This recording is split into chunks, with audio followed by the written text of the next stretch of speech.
Sobrenatural. Capítulo 7. Fugindo para o deserto. 1927 a 1929.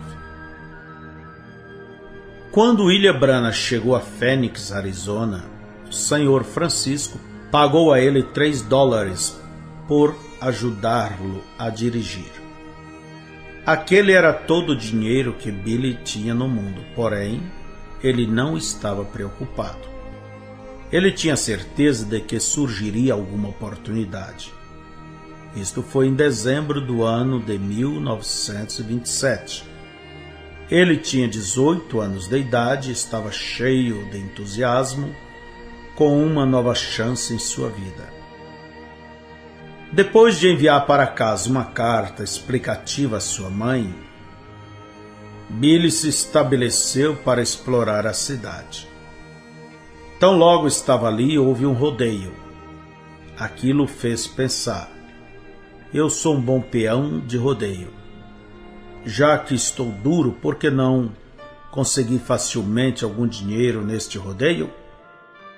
Mas eu terei que conseguir um par de perneiras antes de estar diante daqueles vaqueiros.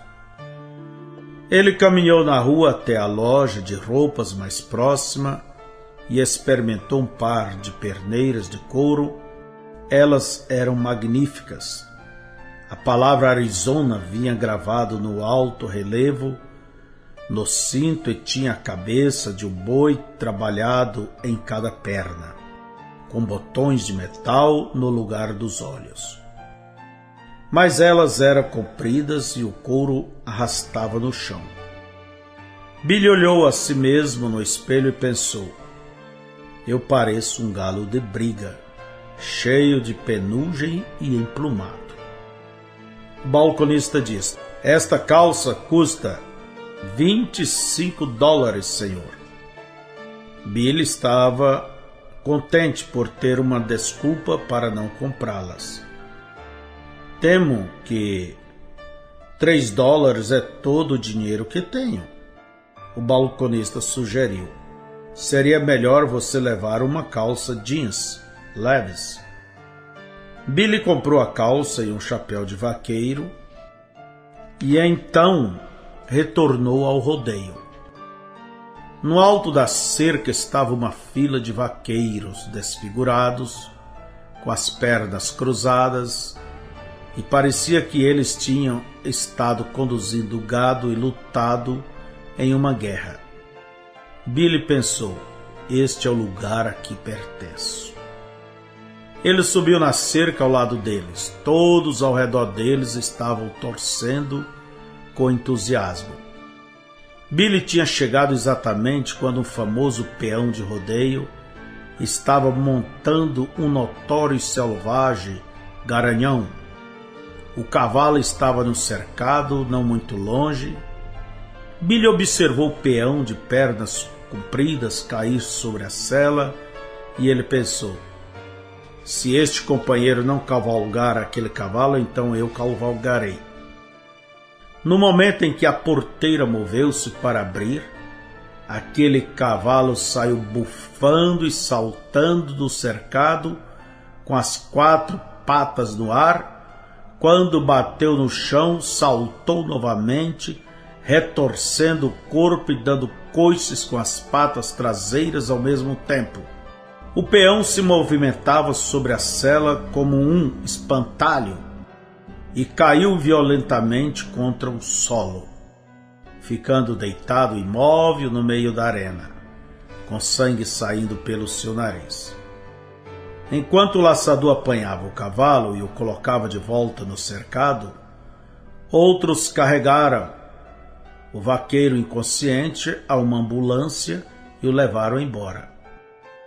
Um homem caminhou lentamente ao longo da cerca onde Billy estava com aqueles cowboys com trajes de vaqueiros. Ele disse: darei $50 para qualquer homem que permanecer naquele cavalo por 30 segundos.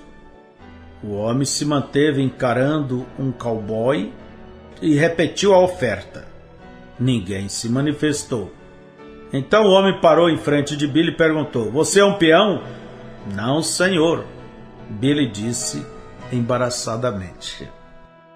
Billy foi contratado numa fazenda de gado no noroeste de Phoenix, próximo a uma pequena cidade chamada Wilkes-Barre. A sua habilidade de montar rapidamente se aperfeiçoava à medida que dividia as tarefas da fazenda. Um verdadeiro vaqueiro, exatamente como ele tinha sonhado que seria. A beleza da pradaria superou suas loucas imaginações. Ao redor dele se via escarpadas montanhas, cactos gigantes espalhados no plano deserto e inclinado às encostas do cânion.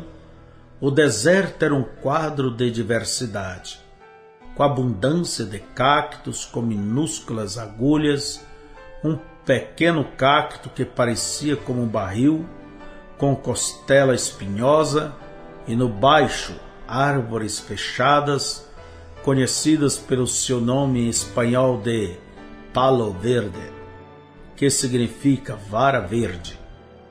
A ilusiva vida selvagem também o fascinou. Lagartos, cascavéis, cangurus, javalis, era tudo tão exótico, tão diferente do bosque do vale do rio Ohio. E pensar que ele estava no meio disto, cavalgando na poeira da pradaria, trabalhando com vaqueiros e cuidando do gado. Este era o seu modo de viver. O que poderia ser melhor? Ele sentiu como se tivesse dado um passo para aqueles filmes românticos do Oeste, que ele tinha assistido quando era um garoto. Mas depois de 1 ano e meio trabalhando na fazenda, a ilusão de perfeição começou a desaparecer.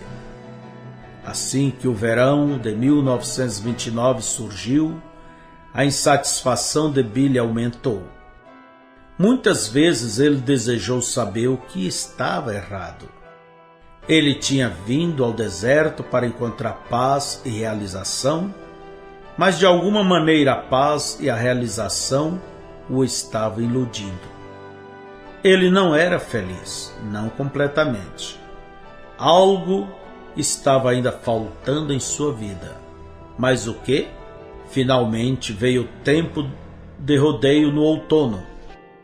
Durante cada verão, muitos fazendeiros locais colocavam seus rebanhos a pastar no mesmo lugar alto nas montanhas, onde as gramas crescem espessas entre altas árvores de pinho. Cada outono eles trabalhavam juntos com outras pessoas encarregadas do trabalho do gado disperso, trazendo abaixo o rebanho ao vale da fazenda e então separando-os por marca. No último ano, Billy tinha considerado o ajuntamento de outono como a coisa mais animadora que já tinha feito. Mas este ano ele estava em problemas, pela mesma intranquilidade que o tinha obstinado em todo o verão. O que estava errado? Quando desceu o entardecer, Billy deslizou-se da sela do seu cavalo e colocou-a próxima à fogueira do acampamento como um travesseiro. Depois de comer, ele recostou contra sua sela e observou o sol baixar através das montanhas, lançando brilho laranja, rosa e faixas vermelhas no céu. Um velho texano chamado Slim afinou seu violão. Cada noite Slim fazia serenata no deserto com baladas vaqueiras, acompanhado por um outro vaqueiro que soprava através de um pente, fazendo um pedaço de papel zumbi em harmonia. Slim cantou: "A noite passada me deitei na pradaria, contemplei as estrelas no céu e desejei saber se mesmo o vaqueiro poderia ser levado para aquele doce lugar. há uma estrada para aquela região feliz e luminosa. E a trilha ali é escura, assim dizem. Mas a larga trilha leva à perdição, com chamas por todo lugar. Eles falam de um outro grande proprietário, e ele nunca está sobrecarregado, assim o dizem. Ele sempre fará sala para um pecador. Isso levará àquele caminho estreito. Eles dizem que ele nunca o abandonará, e ele conhece cada ação e olhar. Por segurança é melhor sermos marcados, ter nosso nome registrado em seu grande livro. Diz que haverá um grande ajuntamento, quando vaqueiros obstinados permanecerão, serão marcados pelos cavaleiros do julgamento, que estão postos e conhecem cada marca. Penso que serei como um desviado, apenas um homem que está condenado a morrer. Serei cortado do grupo com os decaídos, quando o chefe dos cavaleiros passar. Billy entendeu que as palavras da balada significavam: perdido como um animal novo que não era marcado e que terminava como uma sopa de carne. E acerca do grande proprietário com seu livro de registro, Billy desejou saber se era isto que o estava atormentando. Tinha isto a ver com Deus?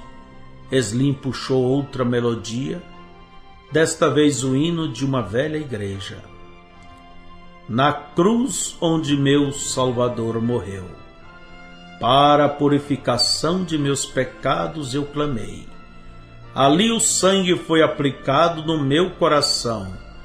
Glória ao seu nome. Ouvindo aquela suave e longa melodia, Billy sentiu uma dor distinta em seu coração. Ele se virou e puxou a manta ao redor de sua cabeça, deixando somente suficiente espaço para seus olhos e nariz. As estrelas pareceram estar tão próximas, embora estivesse muito além das montanhas. Na adoração eterna da brisa através das árvores de pinho, Billy imaginou ter ouvido Deus chamando-o, como havia chamado seu primeiro filho, que havia se perdido. Adão, Adão, onde estás? Depois de 3 semanas o rodeio terminou, os vaqueiros se dirigiram de volta à fazenda para receber seus pagamentos e ler suas correspondências. Billy tinha uma carta o esperando que vinha de sua mãe, com a data de algumas semanas antes. Entre outras pequenas novidades, ela mencionou que Edward estava muito doente. Billy não levou isto muito a sério, supondo que seu irmão tivesse resfriado ou uma gripe. Naquela tarde, todos os vaqueiros se dirigiram a Fênix para comemorar. Embora Billy não se sentisse tão contente quanto os outros, ele seguiu com eles para a mudança de cenário. Enquanto o pessoal da fazenda enchia o salão, Billy andava pelas ruas sozinho. Seu coração ainda sentia-se atribulado. O que estava errado? Ele definitivamente não estava com saudade de casa. Ele amava o Arizona, amava o deserto e apreciava seu trabalho. Porém, de alguma forma, ele ainda sentia um vazio interior, incompleto. Ele não podia entender. Ele sentou-se por um momento observando o movimento. Uma linda moça espanhola que passeava por ali lançou algumas piscadas para ele e deixou seu lenço branco cair. Billy, com seus pensamentos aúreos, disse: Ei, você deixou seu lenço cair. A moça o apanhou e continuou caminhando. Billy ouviu uma música vindo de uma parte mais distante da rua. Ele seguiu o som até que chegou a uma arena de rodeio vazia. Ali próximo ao cercado, um velho vaqueiro estava tocando violão e cantando: Na cruz onde meu Salvador morreu, para a purificação de meus pecados eu clamei. Ali o sangue foi aplicado no meu coração. Glória ao seu nome. Mas este vaqueiro cantou com mais sentimento do que Slim na pradaria. Este homem cantou o hino de coração. Lágrimas foram rolando por sua deformada face. No final do coro ele se virou para Billy e disse: Irmão, você não sabe o que é até que receba este maravilhoso Jesus Cristo. E ele cantou o coro novamente: Glória ao seu nome. Billy pôs seu chapéu e foi-se embora. Seu coração agitava com inexpressíveis sentimentos. Neste tempo, Billy caminhou de volta ao salão. Seus companheiros de fazenda estavam rindo demasiadamente, atirando nos dedos dos pés uns dos outros e dançando e apostando uns com os outros $5 que poderia andar em linha reta, e todos eles estavam tão bêbados que mal podia permanecer na calçada. Billy os guiou ao carro e os levou de volta a Wickeburg. Na manhã seguinte, quando Billy entrou no corredor, bagunçado, havia uma nota que dizia: Billy, venha ao Pasto Norte, muito importante. Pop, um velho e solitário guarda florestal, estava esperando por ele no portão do curral. Infelizmente, tenho más notícias para você, disse Pop. Ele entregou o telegrama a Billy, que se lia: Seu irmão Edward morreu a noite passada. Venha para casa imediatamente. A notícia o atordoou. Foi a primeira morte que tinha experimentado em sua família. Ele deu as costas a Pop e olhou através do amarelo e queimado sol da pradaria, e lágrimas corriam pelo seu rosto. Ele lembrou em quão difícil a vida tinha sido para os dois garotos, indo à escola sem roupas suficientes para vestir, sem livros escolares, papéis ou canetas, e às vezes sem comida para comer. Então Billy se lembrou de furtar aquela mão cheia de pipoca de seu irmão. Oh, se ele pudesse somente voltar e viver isto novamente. Ele jamais trapacearia um pobre e faminto amigo. Mas ele não poderia viver isto novamente. Agora ele não poderia nem mesmo dizer que sentia muito. Edward tinha saído. Billy desejou saber se Edward estava pronto para encontrar-se com Deus. Então o pensamento o afetou. E quanto a ele mesmo, estava ele pronto para encontrar-se com Deus? Billy voltou a Jeffersonville para o funeral. No encerramento de seu sermão, o reverendo McKinney disse: Deve haver alguém aqui que não conhece a Deus. Se há, aceite-o agora. Billy firmou-se em seu assento para não se levantar. Algo estranho estava puxando seu coração, algum tipo de magnetismo que ele não podia entender. O que quer que isso fosse estava fazendo ele se sentir miserável. Após o funeral, Billy planejou voltar ao Arizona, mas sua mãe implorou tanto para que ele ficasse em Indiana que Billy finalmente concordou, contanto que pudesse encontrar algum trabalho. Logo ele conseguiu um trabalho de escavação de valas para a colocação de gás oleoduto de uma companhia de serviço público local, o Serviço Público de Indiana. Ele decidiu que ficaria em Jeffersonville pelo menos por algum tempo. A neve tardou a cair no outono de 1929 Quando Billy acordou e viu o chão todo branco e frio, ele pegou um dos cobertores de sua mãe, se dirigiu ao cemitério, enxugou a neve da sepultura de Edward, então estendeu o cobertor sobre o fresco monte de terra. Ele queria que Edward se mantivesse aquecido.